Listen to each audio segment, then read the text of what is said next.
Hai Channers, bagaimana kabar kalian? Semoga senantiasa sehat dan tetap produktif ya. Pasti kalian udah gak asing dengan istilah healing, staycation, dan self-reward dari teman-teman maupun dari sosial media kalian kan? Jika diperhatikan, yang sering menggaungkan untuk healing adalah kebanyakan dari generasi Z. Yang jadi pertanyaan adalah, kok sekarang banyak banget generasi Z yang butuh self-healing?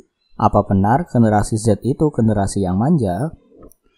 Pertama-tama kita akan membedah apa sih sebenarnya healing, staycation, dan self-reward itu. Sebenarnya, self-reward sendiri secara makna adalah bentuk kegiatan yang dilakukan untuk mengapresiasi pencapaian yang telah diperoleh diri sendiri. Dari definisi tersebut, maka self-reward bisa termasuk ke dalam self-love. Nah, healing dan staycation adalah salah satu dari banyaknya contoh dari self-reward tadi. Dikutip dari Gramedia Blog, istilah healing itu berasal dari kata heal, yang berarti menyembuhkan, membuat sembuh, dan menjadi waras.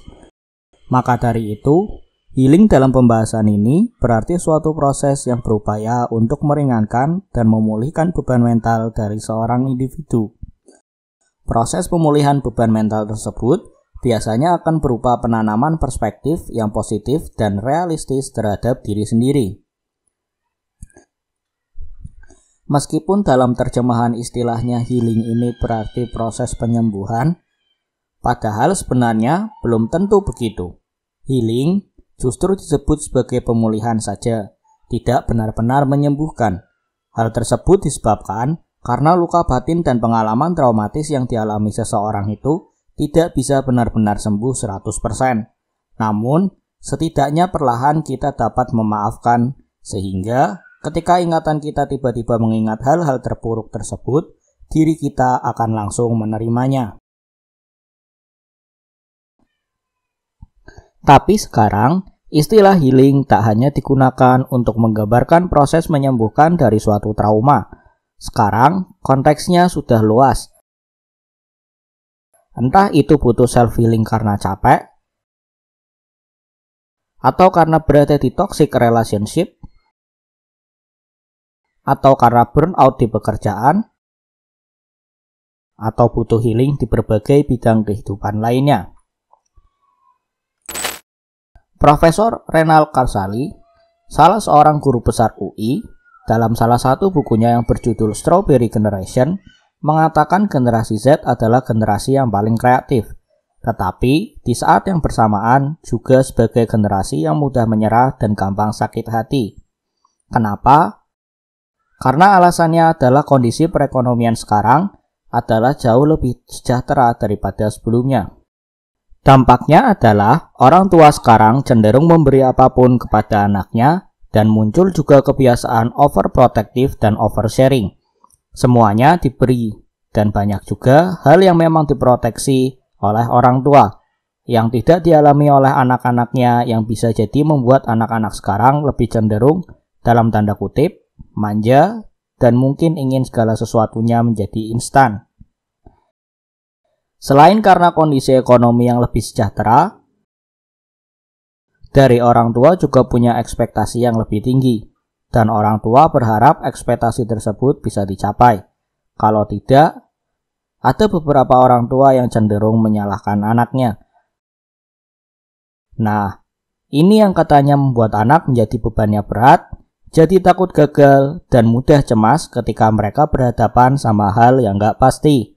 Hal ini juga cenderung terbawa pada saat mereka dewasa. Sudut pandang yang kedua adalah berhubungan dengan media sosial. Tidak bisa dipungkiri, media sosial banyak mengubah kehidupan kita. Jika diperhatikan, media sosial sekarang banyak digunakan untuk selebrasi keberhasilan, untuk pamer sesuatu, dan untuk membicarakan hal-hal yang positif tentang diri kita sendiri. Hal ini memberi dampak kita cenderung melihat orang hanya dari keberhasilannya saja. Proses menuju keberhasilan itu biasanya tidak kelihatan. Jadi, Kita hanya melihat yang sukses-sukses saja, tetapi tidak melihat bagaimana sulitnya mencapai hal tersebut. Akhirnya, banyak dari kita yang bisa jadi sering membandingkan diri, merasa kita tidak seberhasil orang lain, atau mungkin kita merasa bahwa seharusnya kita bisa lebih baik dengan situasi yang sekarang terjadi pada kita. Dampaknya adalah orang-orang di generasi Z ingin sukses dan berhasil dalam waktu singkat. Ketika mereka gagal, mereka sangat down, ditambah lagi dengan membandingkan diri sendiri dengan orang lain, yang bisa jadi tidak serealistis itu untuk dibandingkan. Maka, stres atau trauma tak bisa lagi dihindari oleh mereka.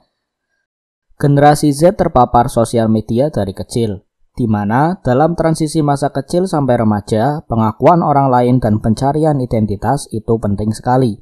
Dan ketika hal itu tidak kita dapatkan, mereka jadi lebih gampang untuk down. Ditambah lagi dalam situasi pandemi seperti sekarang, di mana kehidupan kita berubah total. Karena pandemi, banyak orang merasakan dampak buruknya dan mengalami kegagalan.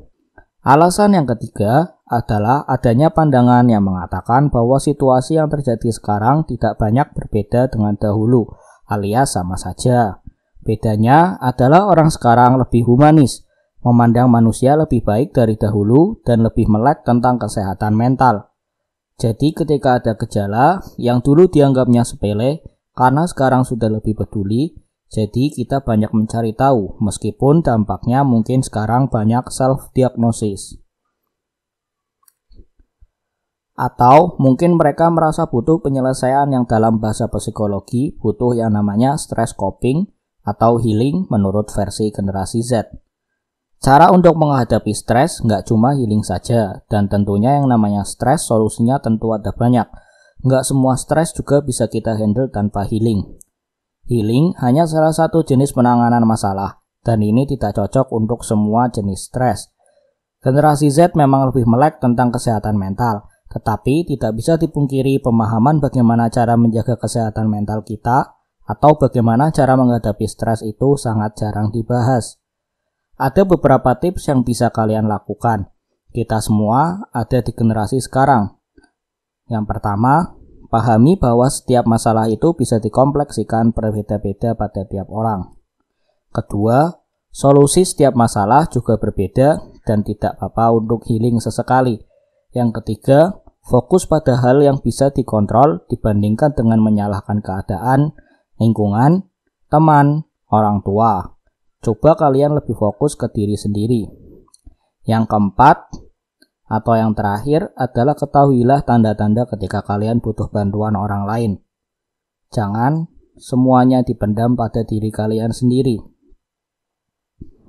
Jadi kesimpulannya, generasi Z yang sekarang mendominasi Indonesia bukanlah merupakan generasi yang bermental lemah dan manja. Memang, ada beberapa dari mereka yang memiliki sifat tersebut karena terlalu bergantung pada apa yang sudah mereka miliki sekarang. Namun, ada juga sebagian dari mereka yang memiliki sifat berkebalikan dan bermental tangguh serta mempunyai pendirian yang kokoh akan prinsipnya sendiri. Gimana Geners? Kalau kalian punya pendapat berbeda, boleh tulis di kolom komentar ya. Mari kita berdiskusi bersama. Kalau kalian punya saran, kritik, dan masukan, juga boleh tulis di kolom komentar. Jangan lupa like, komen, dan subscribe, serta nyalakan tombol loncengnya supaya kalian bisa tahu informasi terbaru dan tips-tips dari kami. Kalian juga boleh share video ini ke teman-teman kalian supaya mereka juga tahu apa yang kalian tahu. Terima kasih sudah menonton, sampai jumpa di video selanjutnya.